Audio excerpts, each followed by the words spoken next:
On this episode of the podcast, I have with me Brian Pivar. He is the Senior Director of Data Science, Machine Learning, and Business Intelligence at Kraft Heinz. Going to be an interesting episode because Brian has a fantastic background coming from some large tech companies, and now he's at Kraft Heinz. That's a major brand, but has some legacy components. And we're going to talk to him about what he's doing to transform the company and kind of his journey and also his decision making to go from large tech firms to a product company. Be interested to hear his thoughts. Brian, thanks for being on the podcast. Thank you for having me. Excited to be a part of it. Absolutely. Thank you. And I'd love to kind of hear about, we'll talk about your background in a second, but tell us what your role and responsibility is at Kraft Heinz and just kind of let us, anyone who hasn't heard of Kraft Heinz, maybe just fill them in as well. Sure. Kraft Heinz is the third largest food company in the US, fifth largest food company in the world. We have brands like Philadelphia cream cheese, Oscar Mayer, obviously the Kraft brand, the Heinz brand, to name a few. Over 40 categories in your grocery stores that we have. We also provide food service to a lot of your favorite restaurants. So I know a lot of restaurants you'd go to probably serve Heinz ketchup as an example, but we provide a lot more than that. Also baseball stadiums and sports parks like that, we're also providing a lot of the food there. Me in particular, I've been at Kraft Heinz for 2.5 years. I came in kind of as employee number one in the data and analytics space within data science and business intelligence with the idea to build this space out. So we started with 0 employees that have slowly built the team up to about 20, 25 people. Within that time frame, now we've got kind of the ball rolling, and it was slowly rolling at first, and now it's been rolling faster and faster. And the business is starting to see the impact that my team is having and has added a lot of fuel to the fire with regard to funding and kind of really scaling what we're doing. So I'm building out these chapters within the Agile organization, and we're going to be launching 20 to 25 Agile pods within the next 2 years. Each of these pods has roughly a $20 million impact to our bottom line and will consist of some combination of data scientists, software engineers, data engineers, business intelligence engineers, product owners, scrum masters, etc. So it's really exciting as my kind of role transitions from this teaching the organization what data science and BI is and doing more descriptive and basic analytics to now starting to build standalone tech products for the organization. Yeah, absolutely. I mean, that's super interesting. We'll kind of peel back into some of that stuff because I think everyone's going to want to know about the structure of these agile pods. But maybe just taking one small step back, because I want to start maybe at the top. I alluded to the intro that your background comes from some larger tech focused companies, and your Kraft Heinz. I guess maybe talk to us about where you worked previously, just a high level of companies and roles and responsibilities, and then obviously the follow up question to that's going to be what took you to Kraft Heinz in the first place. Yeah, so I don't think I'll go back to the full beginning of my resume. Yeah. I'll skip ahead a little bit. But I was at American Express as a financial analyst, was doing some SQL and some Oracle business intelligence there. I was using Oracle's products and using some Tableau, just like it was infancy back in the day, figuring it all out. And Uber recruiter reached out to me on LinkedIn and said there was an opportunity there. And at that time, I did not know what Uber was. Uber was a $20 billion startup, but it wasn't that well known back then. Obviously, I ended up taking the job. I spent about 3 years at Uber, started out kind of leading analytics for the Southwest region of Uber, which would be all of Arizona, all of Nevada, all of New Mexico, and Utah as well. When I joined, I think we were live in 5 cities. When I left, I think we were live in 15 cities in the Southwest. When I joined Uber, I think they were live in 100 cities globally. When I left, it was over 500 cities globally. And I think I was employee like 1460. And when I left, there were over 12,000 employees at Uber. So the scaling and growth was crazy. I mean, week over week, double digit growth was normal. And it was abnormal if you didn't have double digit growth week over week for years. It was insane. A lot of the work I did at Uber was they gave me the freedom to find problems and run experiments to solve those problems. So through SQL, through data analysis through talking to drivers and riders. I would start to investigate and find problems and start to try and solve those problems. As the company grew, I felt a little more seasoned in my work at Uber and my reputation was kind of building. I wanted to tackle the biggest and hardest problems that Uber was facing. So at that time, Uber was in kind of like a war with Didi in China. And it was like, hey, who's going to get more market share in China? China is the next frontier. We got to win China. And both companies were dumping so much money into China by incentivizing drivers and riders. So I ended up spending a lot of time on experimenting in the United States and major cities on different driver and rider incentives. So it was a really fun, fast moving time. Not a lot of sleep, not a lot of days off, but I worked with so many smart people solving so many cool problems and watching. We'd run an experiment where the experiment cities were Chicago, Seattle, and San Francisco. And we'd scale learnings of that experiment directly to Chinese cities and they just implement it. They couldn't even experiment. They just have to implement best practices. So I'm on calls at all hours of the day and night with people all over the world trying to make sure that what we're finding are best practices are being scaled. But I ended up running over 250 experiments in my time at Uber, me and my team. It wasn't just me, but a lot of what Uber's incentive structure and program is today's infancy came from the work that me and my team had done. So now in the Uber driver app, there's something called like your Uber driver journey. And every week you'll get a journey and it'll be like, hey, this week you need to take 50 trips. If you take 50 trips, we'll give you a $100 bonus. That infancy started with us running these experiments. We didn't have it built in the product at the time. It was all manual. I was sending emails, I was sending text messages 3 times a week. Hey man, you've done 40 trips, 10 more to go till you get your bonus. That was me sending a manual text message.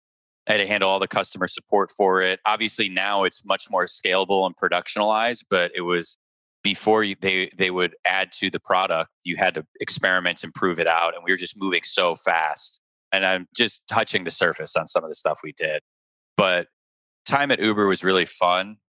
I ended up moving up to Seattle. My wife's job took us up there. I was still working for Uber. I transitioned into the Seattle office there.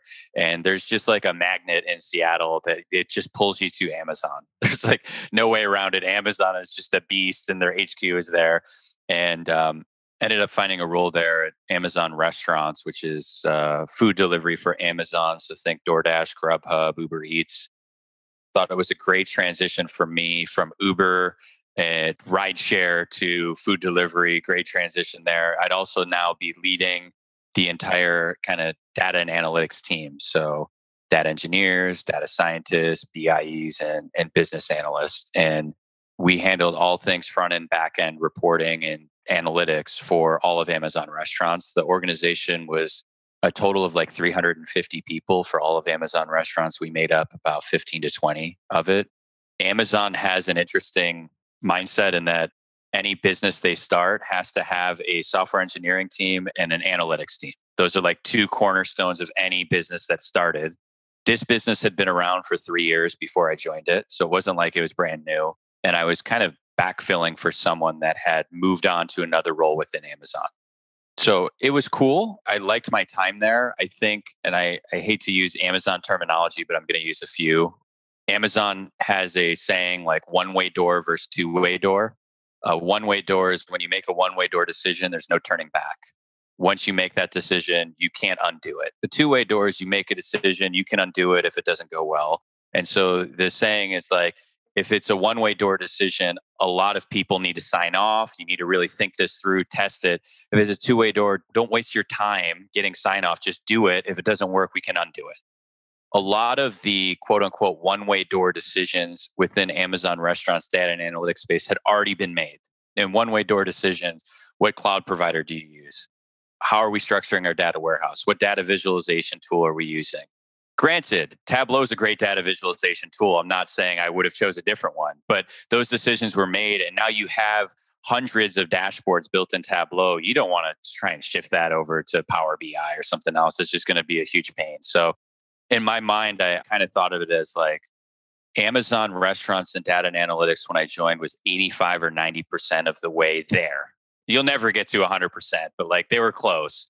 I optimized and got us to 95, 96, 97% by doing some more advanced analytics stuff. I think one of the key problems that everyone I think that does food delivery can think through is like, how many restaurants is the right number of restaurants to see?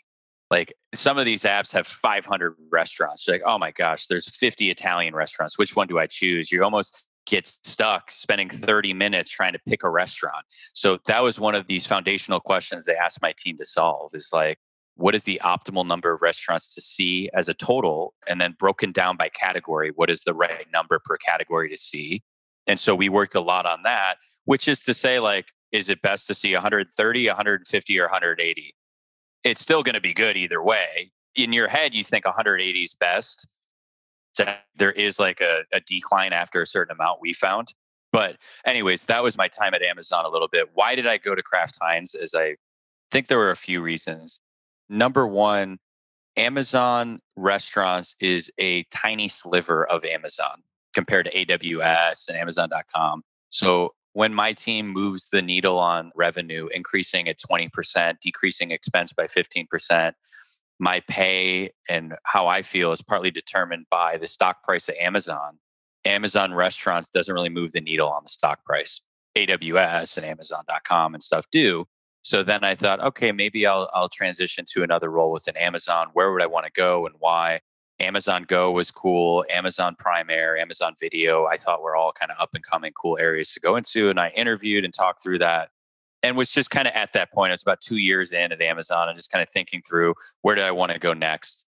And Kraft Heinz came knocking on my door and I took the opportunity seriously. One, because I felt it was a really cool mission for me and a cool challenge to undertake to take a legacy food and beverage company that I grew up with. I mean, I grew up with Kraft mac and cheese. I grew up with making grilled cheese sandwiches with Kraft singles and dipping it in Heinz ketchup. I grew up with Lunchables and like all that. I grew up with Philadelphia cream cheese and Oscar Mayer and all that. So like I know the brand well. I really like that piece of it. To take this legacy company and bring them into modern tech company was something that I thought would be a really cool challenge and fun to solve. And I thought like that's a mission that I can get behind and building something from nothing and having these one-way door decisions that I'm deciding if we're making this decision or not is something that was very attractive about the role. I also like the leadership at the company. I like the mission of the company, and it was based in Chicago, and I was born and raised in Chicago. So that also played a part in, hey, I want to move back to Chicago eventually. This is a good opportunity to do so. So, anyways, that's part of the rationale. I came in my first month and basically was just a consultant and kind of had to assess everything and try and determine what we need to do and when, and built out a 5-year roadmap on how we're going to get there. Because I'm like, this is going to take 5 years. This isn't a 1-year project. So we're 2.5 years into this 5-year path that I've laid out. And it's actually going faster and better than expected now with kind of this agile methodology that we're moving toward. Yeah, we could actually probably dive into your Uber background and Amazon background and talk extensively. And I think it's amazing to make the transition to Kraft Heinz, which is a different type of organization. And you said something that I want to go back to. You mentioned building something from nothing. And maybe if you can talk through when you mention building something from nothing, what was there? Like, obviously, you're coming in from a high tech company, so perspectives might be different. But when you walked in the door, was there a data science department? It sounded like there isn't. What tools were in place? What were they working with from just analytics or BI perspective? It was mainly Excel and PowerPoint and manually pulling data from SAP or a Nielsen, like a Nielsen type company, data provider, manually going in, pulling the data into Excel and building these massive, heavy Excel files. You're talking 20, 25, 50, 100 megabyte Excel files that sometimes take a long time to load. And if you try and change a formula, it may take you 30 or 40 minutes just for Excel to process through the whole formula. Multiple people at Kraft Heinz computers broke because they were trying to change a formula in Excel and it just died on them. So if you think of analytics as like descriptive, predictive, and prescriptive, almost all was descriptive. And within descriptive, it was mainly done in Excel and PowerPoint. We had a data lake. It was 4,000 tables, no documentation, no good structure, no, it's just random things randomly put everywhere. We had zero business intelligence engineers and zero data scientists at the time. And that's what attracted me to the role, the ability to build a team from the ground up, build the type of culture I wanted, bring in the type of people that I wanted to help make this change because I knew it was going to be a big change to the company. So that's, I think, a little bit about where things started. I'd say in the whole company, we have about 30,000 employees. When I joined, maybe 15 people knew SQL at the whole company. And I'd say maybe 5 to 10 people knew Tableau at that time in the whole company. We had Tableau. We had a couple of things, but no one was really utilizing it.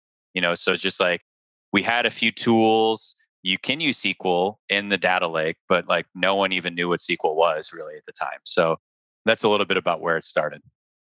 I think when you mentioned 30,000 employees, from the outside in, I'm thinking, pretty advanced analytics. You're mentioning 15 people knew SQL and 5 people, maybe knew Tableau. And it's fascinating because you would not expect, the sheer volume as what you mentioned, top 5 food producers in the world. I mean, you would think that obviously the abilities would be higher. Hence, you mentioned the traction. You mentioned not moving the needle at Amazon, not seeing your impact. You mentioned having pods that have $20 million impact. So the attraction to the job was to make that impact, to see, I guess, a 5-year roadmap come into fruition. Touch on the 5-year roadmap, because obviously, you're selling that to executive board. They don't have a technology fundamental in apparently what you're going to be doing or implementing. So how does that conversation work from your standpoint to paint the picture, yet knowing you've got a lot of plumbing? I think the key was building a strong foundation, right? So we need a strong data foundation. The leaders were like, Brian, we want you to come in and build these really cool, fun data science tools. I'm like, you can't just build data science tools without a strong foundation. So there was a lot of teaching and showing them on a roadmap, like, hey, year number 1 is about building a strong foundation slash automating some of your manual reporting needs and trying to change ways of working because a lot of these analysts were spending 20, 30 hours a week building reports. And so it was like, if we can automate that, now they can actually do other work that's more important. So that was a big piece of year 1 that could still add a ton of value because now we're freeing up people's time to spend on other things while also building a data infrastructure. So there's like 2 things in my head going on. There's like building a long-term data infrastructure that won't necessarily see huge impacts in year 1 because it's like you have to build it. And it's hard to sell to executives because it's longer term and like a data warehouse isn't necessarily this cool, shiny thing that executives love. They love the tools that are built on top of it. So we were doing that for long-term sustainability. And then in the short term, it was like, what are these tools that we can build that will make impacts quickly? So we tried to identify those. The route I've taken at Kraft Heinz and at Amazon was I try to meet with each of the leaders in every organization at Kraft Heinz. And we focus specifically on the US for year number 1 because the US made up about 75% of the revenue of the company. And we thought, let's just focus in one area to start. So we met with every single organization that reported to the US president: sales, operations, supply chain, marketing, different business units, etc. There's, ended up being 10 or 11. Met with their leadership teams, got different projects and ideas. And they weren't even thinking in terms of what a data scientist can do. They were still thinking in like, I have this Excel file, can you automate it? Like that's where their head was still at too. And so that was a little bit about year 1. Year 2 was then about starting to bring in data scientists that can make impacts and start to build some basic data science models. Like nothing crazy because we can't go from A to Z. We got to like do the whole alphabet here. And so that was a little bit of what year 2 was on the roadmap. I think as my roadmap has evolved within every quarter, I try and tweak it a little bit just to stay up to date. But it hasn't changed that much from day 0 to year 2.5 now. We're still on that path, which the mission has been the same: to be the best data and analytics organization in the CPG industry by the end of 2024. That's the same mission, hasn't changed at all. And I think we're still on that path. Year two is making impacts in the US, and year three was starting to scale globally. So now we're more than that. We're building these agile pods that are going to make huge impacts. But part of year one and two, as I have alluded to a few times, like data foundations, data infrastructure. Hey, we're on prem, we're leveraging Hadoop and SAP. How do we move to the cloud? Which cloud provider do we use? So there was a debate about that. We tested a few out. We tested GCP, we tested Microsoft Azure, and we ended up going with Microsoft Azure. And 2020, during COVID and everyone working from home, we migrated from on-prem to Microsoft Azure and have like on-prem is now gone. Everything is now in the cloud in Azure, and we have Snowflake running on top of Azure as well. So we now finally have a modern tech stack, which helps me attract and retain talent and also make bigger impacts. So, all of these things don't take a day to do, especially at a big company like Kraft Heinz. It takes time, but I feel like we're in a really good place to continue on my 5-year roadmap. So hopefully that answers your question. No, that's amazing. And I guess when you were just the sheer, scale of moving to the cloud from your on-prem solutions, having to go through and evaluate between various providers. I mean, a company with 30,000 employees, global footprint, what's maybe one of the top obstacles in having to make that decision? Because obviously there's probably various factors that could come into play here. Always the top one is like too many cooks in the kitchen. That's always my thing. Like we have so many people's opinions that then it's just like too many cooks in the kitchen. So how do we get the right people in the room to make the right decision in the right timeline? So we tried to have, 20 to 50 people test GCP and Azure for 60 days. Both of them were 60-day trials, bring different pieces of data in, run different things, do speed tests, look at ease of use. Like we evaluated on a number of things. Thankfully, the majority of people were all for Azure. There are a few that were not. So it was an easier decision, and we got the right people in the room. Ends up being like your CIO. It's like your top C-level executives in the room to decide, but it is a process and a lot of iterations of passing a deck back and forth, aligning with all the stakeholders on the story we're telling and why, benchmarking everything. I had my team spend a lot of their time in both of these environments, testing them out and ensuring. Now, there's another variable, which is costs, right? So like, hey, we already use Windows. We already use Microsoft Word and PowerPoint. So we already have a contract with Microsoft. Are we able to leverage that to have a much more cost-effective way of doing this, which is a variable that I wasn't taking into account. I was taking into account the technology, right? But that was my evaluation piece. So then you have your CFO come in and look at the numbers and do all that. So like I said, there's a lot of cooks in the kitchen to get alignment. It's not like a startup where it's just like, all right, Brian, just pick one and let's just go, right? So Rip it or rip it. yeah, no, definitely not. However, I don't know if fun's the right word, but it's fun to have this approach versus an Uber, which was like, I don't know, Brian, just do it, right? Now here it's like, no, we got to do everything the right way. We got to test everything. We got to get everyone's opinions. Then we got to all come to conclusion together. So it's just a totally different process. Just to touch on, deciding the cloud provider, is that a one-way or two-way door decision for you at that point? So for me, it's a one-way door. Is it theoretically a two-way door? Yes. Theoretically, I mean, every cloud provider is, yeah, you can move over. But like, we're not picking a cloud provider to move after a year. That's not our goal, right? So for me, that's a one-way door. Maybe it's a 10-year door, right? But like, I don't think you want to go back on that decision within the first 10 years. And maybe I should touch on why I haven't brought up AWS at all, because I came from Amazon and I wanted to go with AWS. That's my number one thing. All the people that I brought in from Amazon on my team all knew AWS backwards and forwards, and that would have been the easiest thing for me. Amazon and Walmart don't get along very well. And Walmart basically says if you have our data, it cannot be stored in AWS in any way.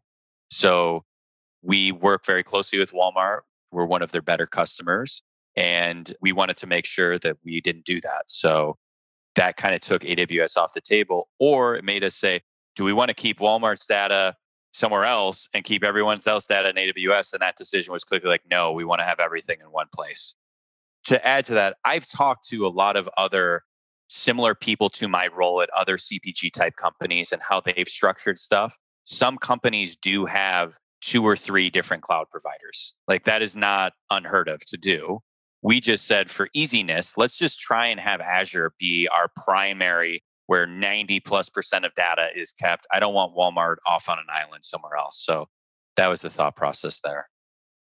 You mentioned something early on. I want to circle back this because I'm curious how you've structured some of the behind the scenes. You've mentioned building these agile pods, and you've talked about obviously the financial impact, different players in a pod.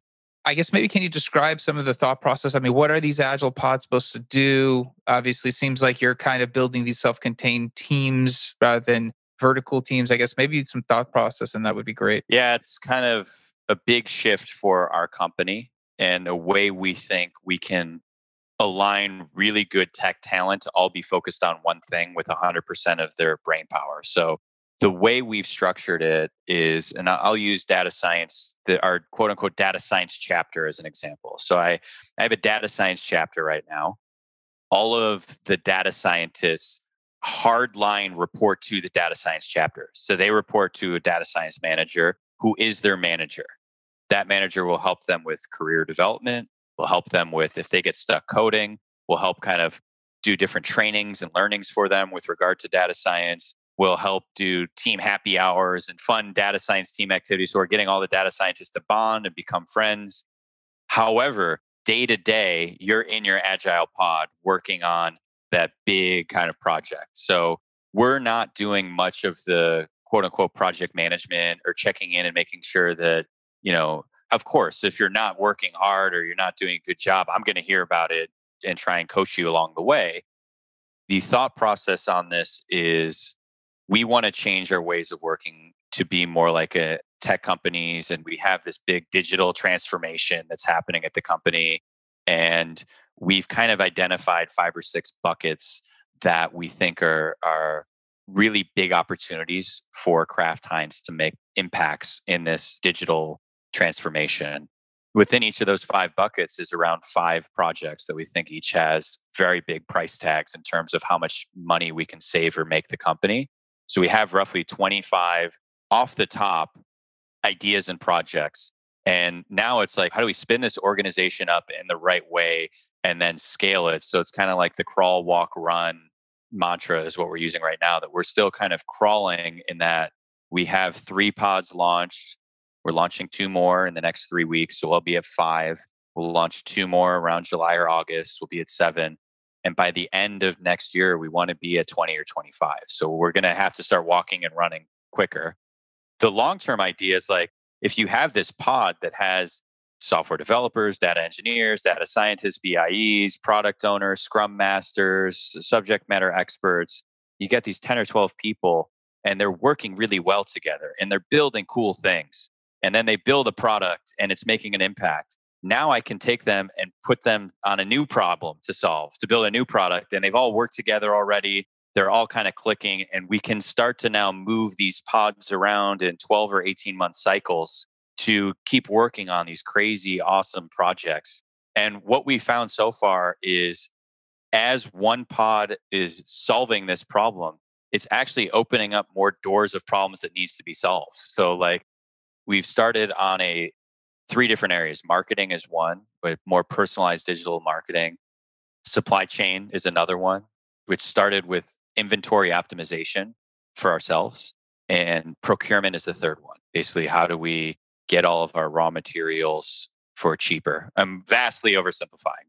In just trying to optimize our inventory, we've quickly found 4 or 5 other problems that can be pods within themselves very easily. And we're seeing this happen again and again. So it's like, all right, add it to the backlog of things that we're going to have to do. We have to stay on track. We have to solve the goal we're going for. But now we know there's other things that need to be solved as well.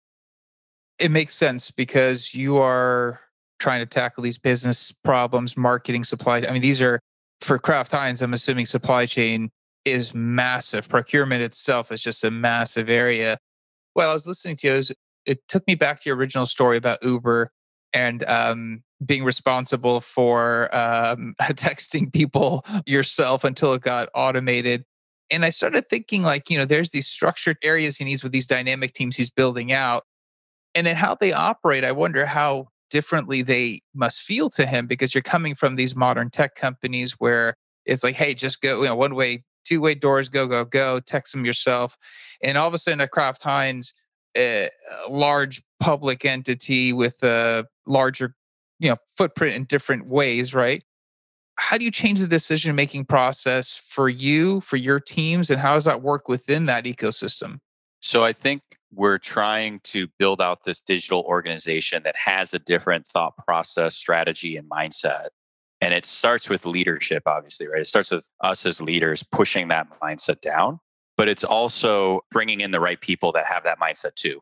So I think that's been one of the areas that we've really been focusing on is like bringing in top tech talent from these type of companies that have a similar mindset to me, right? So like that's been a big push that we've been making in the last 6 to 8 months. I've never really pushed to have really high level principal data scientists at Kraft Heinz in the past. It was like, this is overkill. We don't have, like, we're not ready for it. But now we're starting to bring in much more experienced data science. And I'm using data science as an example, but across the board, experienced people that can make a big impact and help shift the culture, help bring that mindset to a more junior data scientist that is like every single thing is a fork in the road and they got to ask 10 people before they make a decision.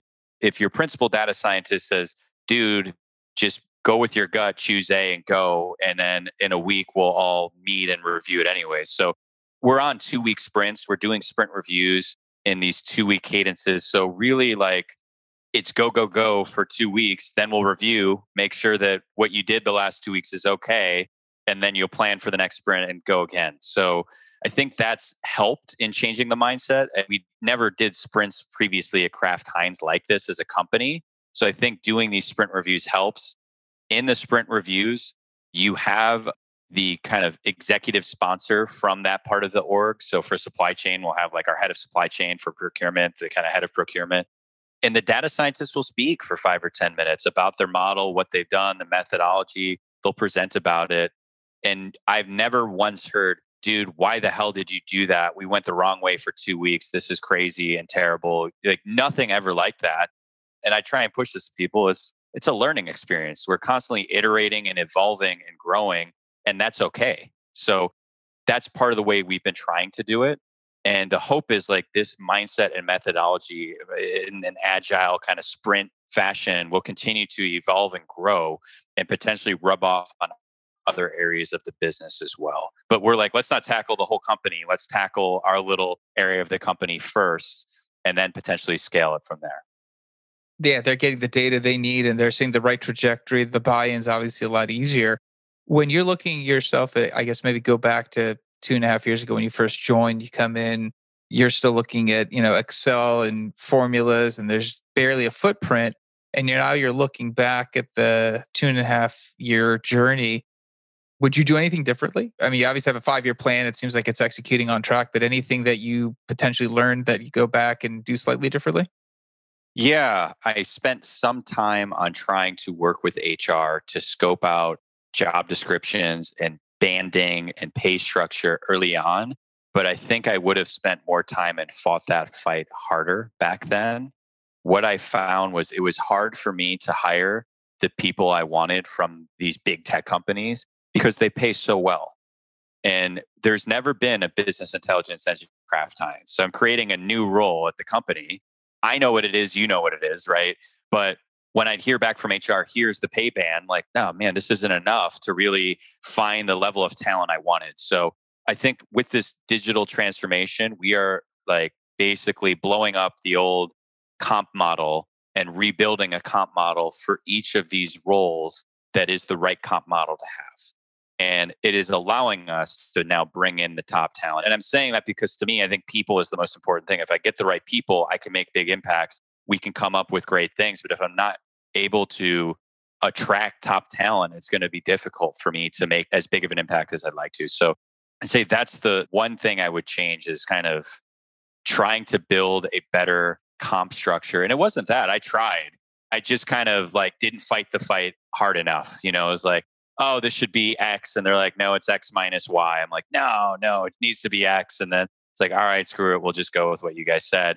And then when I'd interview people and they'd be like, oh my God, this company's great. I want to join. And then we get to negotiations and it'd fall through because we couldn't give them what they were looking for. And that happened to me a bunch of times. And so that was a little frustrating. I think I brought in the right leaders under me. So I think that was very important.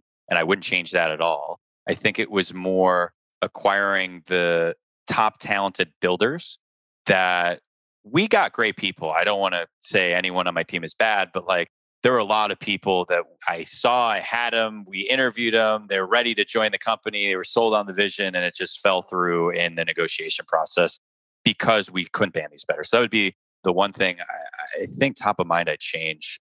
All the other stuff is kind of what I expected. Now, that being said, kind of a one-way door, not really, but like, hey, I got to make the decision in the job description for a BIE for what the titling should be, what the comp should be, working with HR and getting it. Was it a smooth process? No, but like that's part of why I joined the company. I wanted to do that kind of stuff. So, and then I was like, okay, I fought that fight enough, on to the next thing. I think I should have fought that fight more, but lesson learned. That makes sense. Yeah. I mean, obviously, from what you described, not having those capabilities to all of a sudden, not only needing the capabilities, but needing people to execute at a certain level, that is a big shift. And I guess you mentioned career paths and kind of different lanes within the new team, obviously, that they didn't have. And if you were kind of talking to people out there who might be considering a similar move, right? They're working at a big tech company and they just don't think about non high tech companies. But what you're describing, it sounds really exciting. Sounds like you're making tangible change to a multi-billion-dollar company. What advice would you have to those people? Well, I'm going to give less advice and more of a sales pitch to join Kraft Heinz because I Sure. have to. But I think that some of the selling points to joining Kraft Heinz would be we're at our infancy in doing this still. So Amazon, Google, Facebook, etc. These people have it all figured out. And so there's a selling point to that, right? They have it figured out. I can work with a bunch of people and they'll teach me new stuff and I can keep evolving there. What it is here is you're able to help build out what we're going to have and you're able to make huge tangible impacts to the bottom line of the company. We also have built out really good career paths for tech talent that you can take an individual contributor career path or you can take a people manager career path. I think what I found at some legacy companies and especially at Kraft Heinz, the only way to get above a certain level is to start managing people. So we've changed all that. Now that isn't the case at all. And from a pay perspective, that isn't the case at all. A principal data scientist makes just as much as the people leader that is equivalent to a principal data scientist, which would be like a lead data scientist. They make the same amount.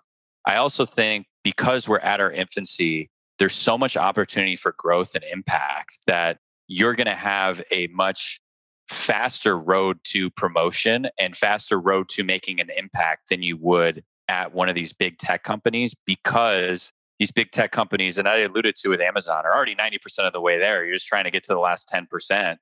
At Kraft Heinz, we're 10% of the way there. We still got 90% to go. So there's so many opportunities to make impacts.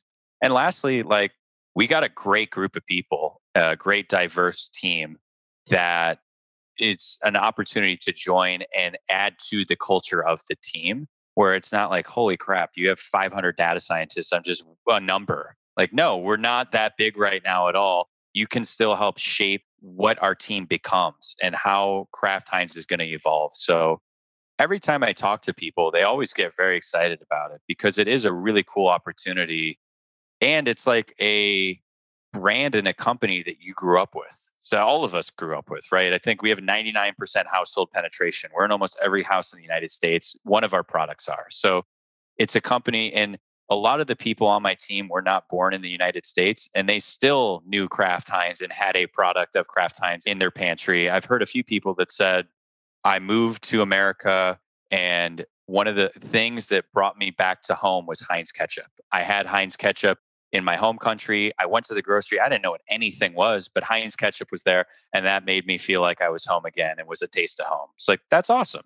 So anyways, I would say those are a few reasons. I also think we have a great leadership team and just really competitive compensation as well. So I think that's awesome. Yeah, I mean, it's funny because I think I was interviewing the head of data at Anheuser-Busch, and it's such a brand that everyone knows, and Kraft is similar. yep, And I don't think it occurs to people that the dynamics behind the scene, the value, the impact can be so incredible. Obviously, I mean, you've explained what you guys are doing. It sounds like an amazing journey that you've been on. It's halfway through, what you're trying to accomplish, and having that brand, Heinz. I think it's a catch up. I think I'm not a brand snob for many food things, but I won't go Hunt's. It has to be Heinz. Don't ask me why. It's just I'm fixated on specific ketchup. Go figure. agreed. But there's other brands that people associate, and just the richness of the history behind that data that you guys have to work with.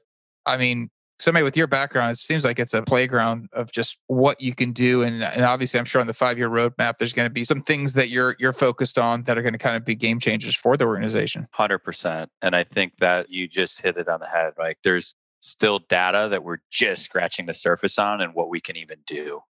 We have about 37 plants throughout the United States that are making all of our products.